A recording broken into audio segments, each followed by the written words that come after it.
સૌપ્રથમ તો હું તમને મારો પરિચય આપી દઉં. ગુજરાત બંધુ એપીજી એટલે કે દાનાભાઈ માસ્તર. હું વેકરા તાલુકો સાવરકુંડલા જિલ્લો અમરેલી. હું તમને મારા તુલસી ક્યારાનો પરિચય આપી દઉં. 4 બાય 4 ફૂટ લંબાઈ પહોળાઈ ધરાવતો અમારો તુલસી ક્યારો છે. તેની અંદર મેં કઈ કઈ વનસ્પતિ અને કઈ કઈ ઔષધિ ઉગાડી તેનો આછેરો પરિચય આપી દઉં. તો 2-3 જાતના ફૂલ છે, તુલસી છે, પછી શીતળાઈમાનું સ્થાનક છે, શિવજી ભગવાનની મૂર્તિ છે, સવાર સાંજ પૂજા થાય, બારમાસી મયુરપંખ, તેમજ એક ફણસનું ઝાડ છે, એલોવેરા અને નોર્વેલ કંદ, જેની આપણે આજે ખાસ ચર્ચા કરવાના છીએ. તે કે નોર્વેલ કંદ કે જો ડાયાબિટીસ શુગર માટે તો અક્ષર છે જ, તેમજ ઘણા અસાધ્ય એવા રોગો, ચામડીના દર્દો તથા ઘણા રોગો માટે ખૂબ જ ઉપયોગી ઔષધિ છે. તેના વિશે આપણે થોડી વાત કરવાની છે અને તેનો પરિચય આપવાનો છે. ખાસ કરીને મેં લગભગ 1000 જેટલા દર્દીઓને તેના કંદ તો પૂરા પાડ્યા છે. સાથે સાથે મેં તેને વાવવા માટે પણ ભલામણ કરેલી છે. આ વિડીયો મારફતે હું તેમને જણાવવા માંગુ છું કે હવે તેનો વાવવાનો અથવા ચોપવાનો કે ઉગવાનો સમય આવી ગયો છે. અહીંયા ઘર આંગણે તેને વિશિષ્ટ વાતાવરણ મળતું હોવાથી તે થોડોક આગોતરું આયોજન એને કરી લીધું છે. એટલે કે 15 દિવસ પહેલા તેની વૃદ્ધિ થઈ છે. ખાસ કરીને 7-8 દિવસમાં તેના કોટડા ફૂટ્યા છે. હવે કોટડાની વાત કરીએ તો કોટડા કોને કહેવાય કે જ્યાં સુધી વેલો કે પોધો છોડને પાન ન આવે ત્યાં સુધી તેને કોટડો ગણવામાં આવે છે. આ નોર્વેલ કંદ અથવા તો વારાહી વેલને સામાન્ય રીતે હથેળીથી માંડી અને ફૂટ જેવડા પાંદડા આવતા હોય છે. પરંતુ અત્યારે આ વેલો એટલે કે આ છોડ હજી કોટડા સ્વરૂપે છે. સામાન્ય રીતે કોટડો કે પેલો એનો છોડનો અવળો હોય ત્યાં સુધી આપણે એને કોટડો કહેતા હોઈએ છીએ. પરંતુ આ એક વિશિષ્ટ પ્રકારની વેલ છે. તેમનો હું પરિચય કરાવતો જાઉં, સાથે સાથે તે કોટડો હું તમને બતાવું. તો આ ગઈ છાલ અહીંયા વાવેલો તેનો એક કંદ ગાંઠ જમીનની અંદર પણ હોય છે. આ જગ્યાએથી તે આપોઆપ નીકળેલો છે અને એક ગાંઠ અહીંથી કોવેલો, અહીંયાથી એનો કોટડો નીકળેલો છે, અહીંથી 2 અંકુરણ નીકળ્યા છે અને અહીંથી એક અંકુરણ નીકળ્યું છે. કુલે 3 વેલા ગઈ સાલ હતા. આ વર્ષે આ ચોથો વેલો વાવેલો છે કે આ વેલો નોર્વેલ કંદનો છે. પણ પ્રથમ વર્ષે આવા નાના નાના પાન અને વેલો આવો પાતળો એવો હોય છે. લાંબા સમયે તેને આવતા વર્ષે તે પણ અંકુરણ અને કોટડા આવા હશે. આ પહેલા વર્ષનો છે, આ બીજા વર્ષના વેલા છે. ગયા વર્ષે તે આવો હતો, આ વર્ષે તેના અંકુરણ એટલે કોટડો જ આવો હશે. હવે જયારે તે 1 મહિનાને પછી અંતે આવેલો કેવડો થાય અને તેના પાંદડા આપણે ફરી જોઈશું ક્યારેક ફ્રી હશું તો.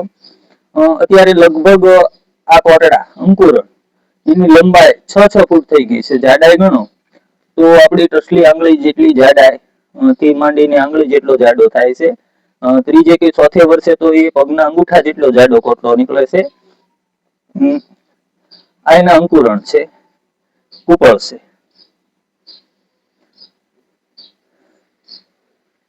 આ કોટડાની સંપૂર્ણ લંબાઈ જોઈએ તો 4 થી 6 ફૂટ લંબાઈ ધરાવતા આ તેમના હજી કોટડા છે.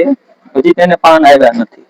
હવે થોડા સમય પછી 15 દિવસ પછી કે હવે વેલો આગળ વધ્યા પછી અહીંયા તેને પાંદડા આવશે.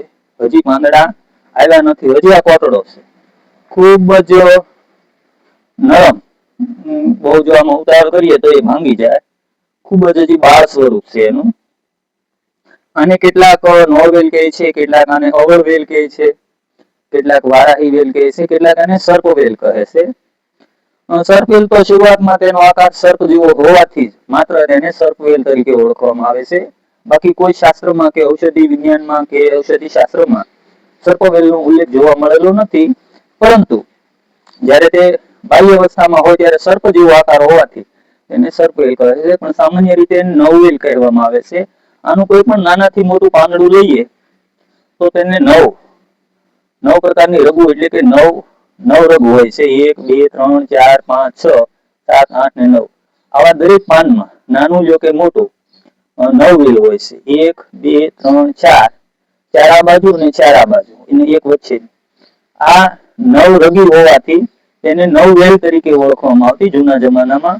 પછી તે નોળિયાનો પ્રિય ખોરાક. તેને સામાન્ય રીતે જેટલા પાંદડા હોય છે એટલા આવા ફળો આવે છે. આપણે ગયા વર્ષના આ વર્ષે હવે તેને ફળ નવરાત્રીની આજુબાજુમાં તેને પાંદડે કંદ આવશે એ સામાન્ય રીતે આવા હશે. આપણે મોકલીએ છીએ વસુંધરા બીજ બેંકને આવા લગભગ 80 પેકેટ બીજ બેંકને મોકલેલા છે. તેમાં 1000 જેટલા લોકોને આવા કંદ મોકલેલા છે. આવી રીતે અંકુરણ નીકળે અને અત્યારે વાવવા ચોપવાનો સમય આવી ગયો છે. એટલે ખાસ વિડીયો બનાવવાનો મકસદ એ કે મેં 1000 જેટલા લોકોને આ કંદ અને બિયારણ પહોંચાડેલું છે. તેઓને વિડીયો મારફતે જણાવવા માંગુ છું કે હવે તેને વાવવાનો સમય આવી ગયો છે. જ્યારે આ કંદને આવી રીતે કોટડો નીકળે ત્યારે તેને ચોપી દેવાનો રહેશે. અહીંયા મેં એક આવો 15 દી પહેલા ચોપ્યો હતો. આવો કોટડો એડવાન્સ નીકળી ગયો તો 15 દી પહેલા અત્યારે આ વેલો 15 દિવસનો છે. 15 દિવસથી આ વેલો વૃદ્ધિ પામેલો. આ જૂના વેલા છે કે આની જમીનમાં એની ગાંઠ ઓલરેડી હતી અને કોટડો નીકળ્યો છે. આ વેલાની ઉંમર 2 વર્ષની ગણાય છે, પણ પહેલા વર્ષે તે દિવાળીએ પછી સુકાઈ જાય છે. પછી તે આખું વર્ષ લીલો રહી શકતો નથી. જંગલી ઔષધિ છે.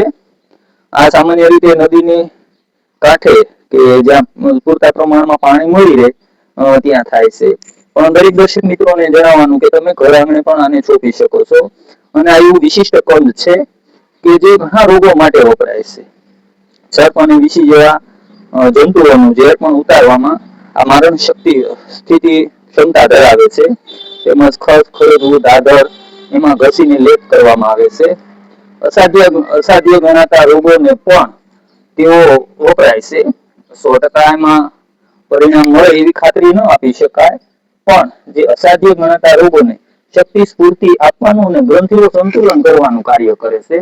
આમાં પ્રાકૃતિક સ્ટીરોઇડ રહેલું છે, એટલે દુખાવામાં તો તત્કાળ રાહત આપે જ છે. પણ લગભગ 20-25 દિવસ જો આનું સેવન કરવામાં આવે છે તો આની કોઈ આડઅસર નથી, પરંતુ શક્તિ સ્ફૂર્તિનો ભંડાર છે.